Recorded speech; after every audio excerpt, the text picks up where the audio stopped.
तो इस प्रकार जो शास्त्र गीता जी में जो ज्ञान है, अब देखिएगा श्रीमद् भगवत गीता,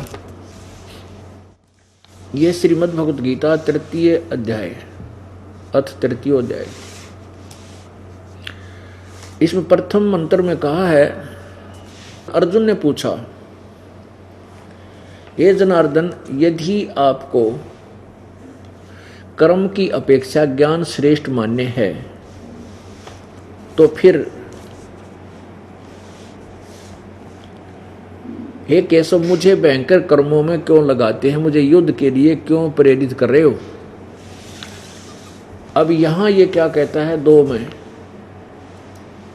अर्जुन कहता है कि मिले हुए से वचनों से, आपके ये दोगले से वचनों से मेरी बुद्धि को,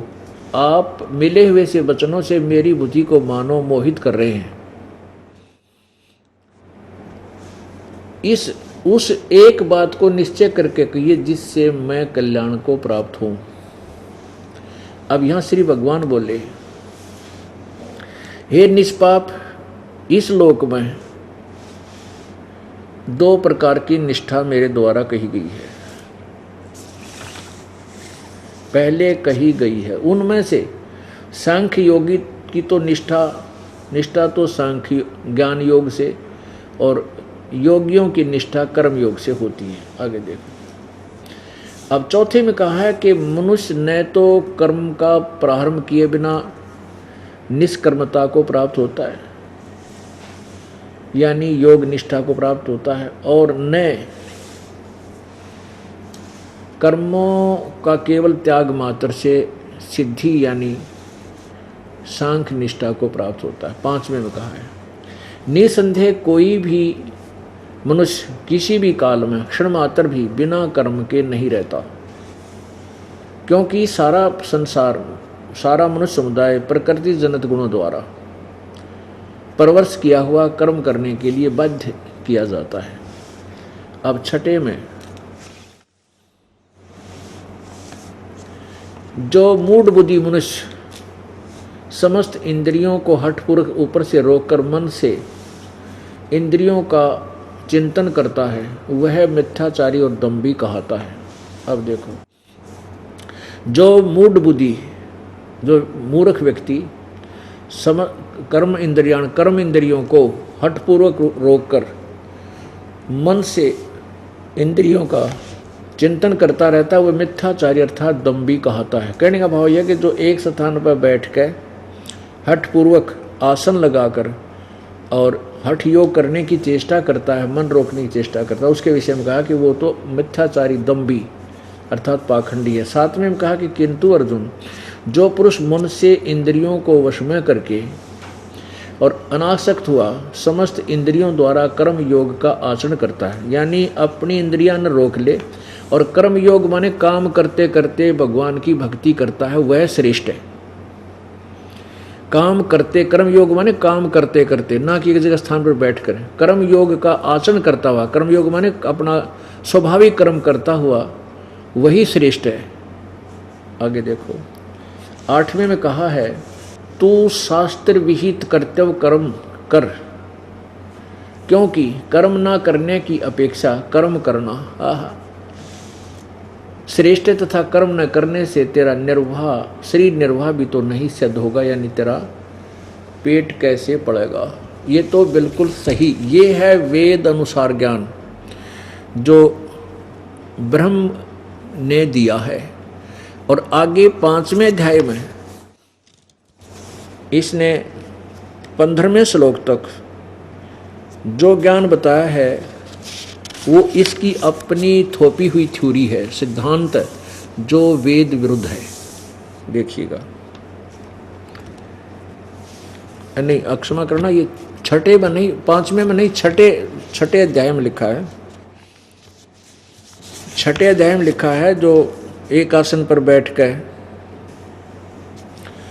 अब छठे अध्याय में, वो 5वें में गलत कहेगा ये दास, छठे अध्याय में उस तीसरे अध्याय के विपरीत ज्ञान दिया है। तीसरे अध्याय के 1 से लेकर जो 8वां वर्णन है उसके विपरीत अब अध्याय नंबर 6 के श्रीमद् भगवद गीता के अब 10, 11, 12, 13, 14 में जो इसने 15 तक ज्ञान दिया है वो इसका अपना ज्ञान है। अब देखना, ये अध्याय नंबर 6 श्लोक नंबर 10 से प्रारंभ करें। मन और इंद्रियों सहित शरीर को वश में रखने वाला आशा रहित संग्रह रहित योगी अकेला ही एकांत स्थान में स्थिर होकर आत्मा को निरंतर लगावे, परमात्मा में लगावे, और शुद्ध भूमि में जिसके ऊपर कर्म से कुशा मृगछाला और वस्त्र बिछे हैं,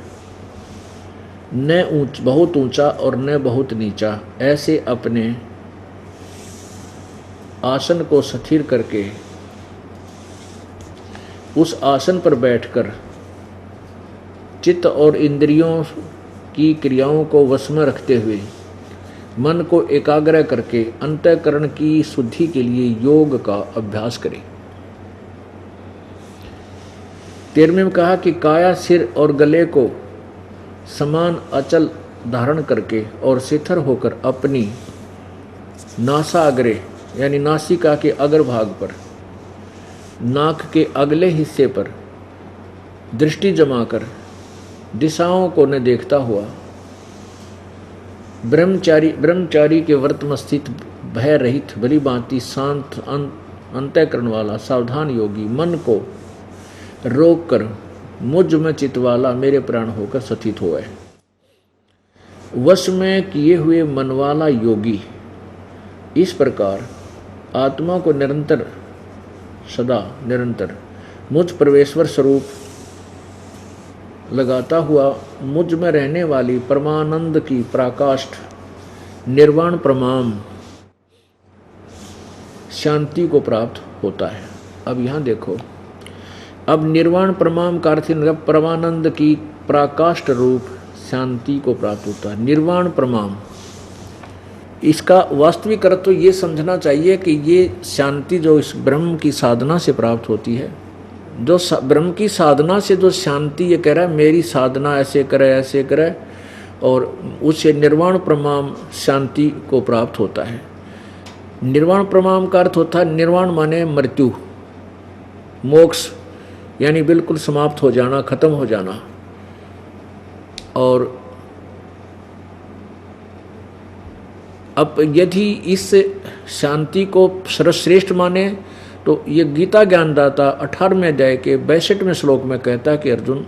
तू सर्वभाव से उस परमेश्वर की शरण में जा जिसकी कृपा से तू परम शांति और शाश्वत स्थान अर्थात शाश्वतम स्थानम यानी सदा रहने वाले सनातन परमधाम अर्थात सत्यलोक को प्राप्त होगा। तो इससे सिद्ध है कि ये जो दो तरह का ज्ञान है, ये काल ने अपने अटकल लगाई है अपने तक सीमित रखने के लिए, और उस परमात्मा की शरण में जाने के लिए छोड़ दिया चौथे अध्याय के 34वें श्लोक में कि उन तत्वदर्शी संतों से उस तत्व ज्ञान को प्राप्त कर जो चौथे अध्याय के 32वें श्लोक में लिखा है कि वो सच्चिदानंद घन की वाणी में ब्रह्मणे मुखे, ब्रह्मणे माने अनुवादकर्ताओं ने वेद वाणी लिख दी, नहीं, ब्रह्मणे मुखे का अर्थ है सच्चिदानंद घन की वाणी में, क्योंकि 17वें अध्याय के 23वें श्लोक में ब्रह्मणे का अर्थ खुद इन्होंने सच्चिदानंद घन परमात्मा किया है। तो यहाँ सच्चिदानंद घन परमात्मा की वाणी में विस्तार से लिखा वो तत्व ज्ञान पूर्ण परमेश्वर के पाने का, तो उस ज्ञान को तत्वदर्शी संतों के लिए छोड़ दिया। इसलिए इस काल ने अपने यहाँ उलझाए रखने के लिए अपने सत्र का ज्ञान और अपना भी विधान अलग से वेदों के विरुद्ध भी बताया है और वेदों अनुसार भी बताया है। तो इस गीता जी में जो वेदों विरुद्ध जो ज्ञान है, जैसे अधिक नहीं है, जो युद्ध कराने के लिए और काल को यहाँ अर्जुन को यहाँ भ्रमित रखने के लिए इसने कुछ एक ज्ञान ऐसा दे दिया जो अभी तक सुलझ नहीं रहा था। इस दास पे कृपा की परमात्मा ने अब ये ज्ञान बिल्कुल क्लियर हो जाएगा, स्पष्ट हो जाएगा और कोई भ्रमना, कोई इसमें संदेह नहीं रहेगा। तो कहने का भाव ये है कि अब ये समझना हमने, अब देखिएगा 16वें श्लोक में फिर स्पष्ट करता है ये काल कि अब फिर कहता है कि न तो एकांत स्थान पर बैठने से योग पूर्ण हो सकता, और खुद कह भी रहा कि एकांत स्थान पर बैठो। अब देखो इसी के छठे के 16वें में देखो, अध्याय नंबर 6 के श्लोक 16 में, अब 15 हमने पढ़ लिया। अब कहता मुझ में रहने वाली या मेरे तक रहने वाली ही शांति प्राप्त होती। काल तक रह गया तो शांति नाम की चीज ही नहीं है, जन्म मृत्यु कर्म दंड ज्यों का त्यों रह जाता। अब 16वें में कहा है कि अर्जुन यह योग न तो बहुत खाने वाले का और न बिल्कुल न खाने वाले का, यानी न तो, अब यह एकांतम है ना, ये देखो, न अति अंश असनत तु योग अस्ति च न एकांतम अन अनसत न अनसत, यानी अर्च एकांतम। अब एकांतम का अर्थ इन्होंने इकट्ठा कर दिया, बिल्कुल कर दिया। अब एकांतम माने एकांत स्थान पर भी बैठने वाले का योग पूर्ण नहीं होता, न घना खाने वाले का और न बिल्कुल न खाने वाले का, न तो अधिक खाने वाले का या बिल्कुल न खाने वाले का, और न एकांत स्थान पर बैठने वाले का, और न ज़्यादा सोने और आलसी का सोने वाले का, और न अधिक जागने वाले का ये योग सफल होता है। अब यहाँ अपने आप कह रहा है कि ना तो अधिक खाने वाले का, ना बिल्कुल ना खाना यानी व्रत रखने वाले का, एकांतम मन एक स्थान पर बैठकर साधना करने वाले का, ना घना जागने वाले का, ना ज़्यादा सोने वाले का, ये योग सफल नहीं होता। तो परमात्मा अपने सब वेद में कहते हैं, प्रथम अंजल संयम राखे, योग युगत सब सतगुरु भाखे। प्रथम खाने पर संयम करे, अंजल पर संयम यानी तो अधिक नहीं खावे, थोड़ा खावे, व्रत नहीं रखने को कहा, कम खावे, इतना नहीं खावे दड़ी पक्का खा ले फिर अंगड़ाई टूट आलस आ जा पड़ के सो जा जमाई आवे, और इतना भी कम नहीं खावे कि आदमी कति कमर टेढ़ी हो जाए, फिर भूख लागे कतर कतर कल जा करें जा, ध्यान भूख पर है, भक्ति कैसे होगी उसकी। अंजल संयम रखे, यानी संयम रखे अपना भोजन के ऊपर, अल्पाहार करे, इतना कम भी नहीं करे कि बिल्कुल आत्मसुजा, और ज़्यादा भी नहीं करे कि आलस और जमाई दुखी करे, संयम से खावे। और फिर नाम उठत नाम बैठत नाम सोवत जागवे, नाम खाते नाम पीते नाम सेती लागवे। नाम उठत नाम बैठत, सुता उठे आँख खुल जा, परमात्मा का मंत्र करे, 2-4 जिसे भी समय मिले, और फिर चलते चलते भगवान ने याद करे, खाना खान लगे तो मालिक की आरती, अन्न देव की आरती करे, और जब तक रोटी परोसे इतने 5-4 मंत्रों का जोटा मार दे। नाम उठत नाम बैठत नाम सोवत जागवे, सोने से पहले प्रभु को याद करके 10-20 मंत्र जिसे बने श्वास के सेवन करता करता सो जा। तो ऐसे हमने अपने अभ्यास को करना, फिर स्वप्न में भी सांस सुमन चल पड़ेगा, स्वप्न में भी आपका सिमरण शुरू हो जाएगा श्वास का, या मंत्र बोलता रहेगा, तो वो भी आपके अकाउंट में लिखे जाएंगे।